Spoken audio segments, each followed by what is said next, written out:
Ukrainian refugees are leaving in their droves. They're leaving from Ireland, and there's few of them coming in. It's like half the amount coming in now.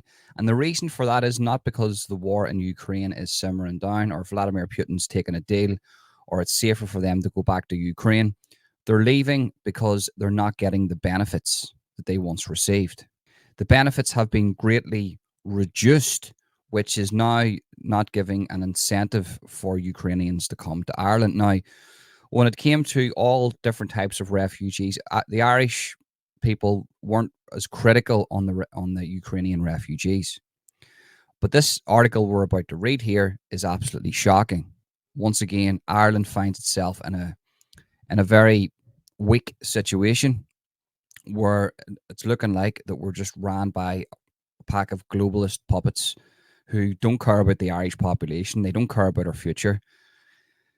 And at every turn, they're trying to not wipe out the Irish people, but they're trying to discredit the Irish people. And it's like a slow process of gradually just breeding us out. And they don't have any respect for Ireland. The people who run Ireland right now don't have any respect for Ireland. And it's not even the Ukrainians' fault. It's nothing to do with, well, it is and it isn't.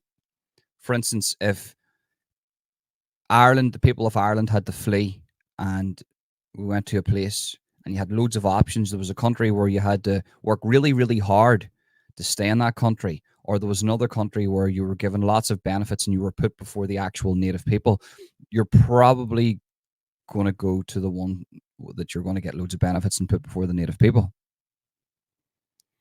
So whenever the Ukrainians are making this decision and then they're in Ireland, or not, maybe there's some of them that are still fleeing, they're going back and from, that was a thing.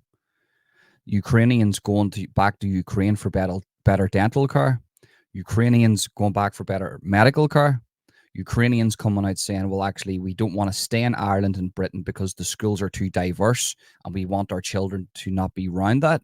That was quotes from Ukrainians. But anyway, that's on a side note. That's a different video.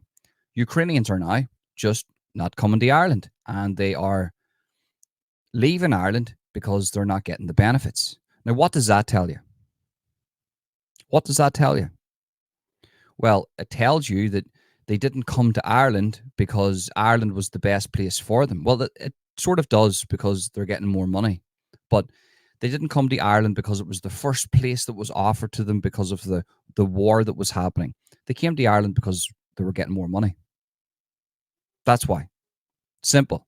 So see, for all the whack jobs out there that go, oh, well, you know, and listen, this isn't pro-Russia or pro-Ukraine or none of this. This is just talking about the demographics, talking about the financial situation, talking about Ireland's politics. Because I know there's a lot of people here that are very pro-Ukraine. To be honest with you, whatever. I'm pro nothing. Whatever. Just let them sort it out. It's got nothing to do with us, right? So think about that. The amount Ireland has done for people over the past 10 years, the amount of people Ireland has taken in. And now because the benefits are cut, it's like, see, Ireland, we don't want to know you anymore. We're just going to go to another country that's going to give us more money. And that's what it's about at the end of the day. So what does that tell us? That tells us the politicians are actively working against the Irish people, and the benefits and the system that they have set up and had set up was not to benefit the natives of Ireland. It was to benefit everybody else away from Ireland. And if you actually look at the system for what it is now, you have a system set up where this whole European immigration pact is coming in, which is just going to destroy Ireland even further. And you have Ireland not recognizing Britain as a safe country. So if a refugee comes from Britain, right, I don't even know, like, I don't know, can you get a British refugee? You know, just somebody from Luton saying, please, I don't want to go back to Luton, just take me in, I'm a refugee. And we can't send them back to Britain because it's not deemed a safe country for refugees, because under the EU Immigration Pact or something else, maybe it's got something to do with something else, that Ireland isn't obliged to send them back to Britain because Britain isn't a part of the EU. We're living in clown world, folks. We're living in clown world. So let's get into this article now, and let me show you evidence on what's going on here. More Ukrainian refugees now leaving state accommodation than entering the country. Daily average of 25 Ukrainian refugees arrived in Ireland last month, compared to 70 last December. The average daily number of Ukrainian refugees arriving into Ireland has dropped by nearly two-thirds since governments announced plans to restrict supports, which with more now leaving state accommodation each day rather than arriving in the country. An average of 25 Ukrainians seeking temporary protection arrived in Ireland per day last month, a drop of nearly 65% when compared to the 70 daily arrivals in December 2023. Meanwhile, an average of 37 Ukrainians a day left state accommodation last month. The government agreed plans last December under which Ukrainians fleeing the war would be given a bed for 90 days and receive a reduced weekly allowance of €38.80 per adult and €29.80 per child. Ukrainians previously received €220 per week in job seekers allowance. The revised support package came into effect on March 14th. However, civil society groups and community workers started reporting drop-offs in arrivals as early as January.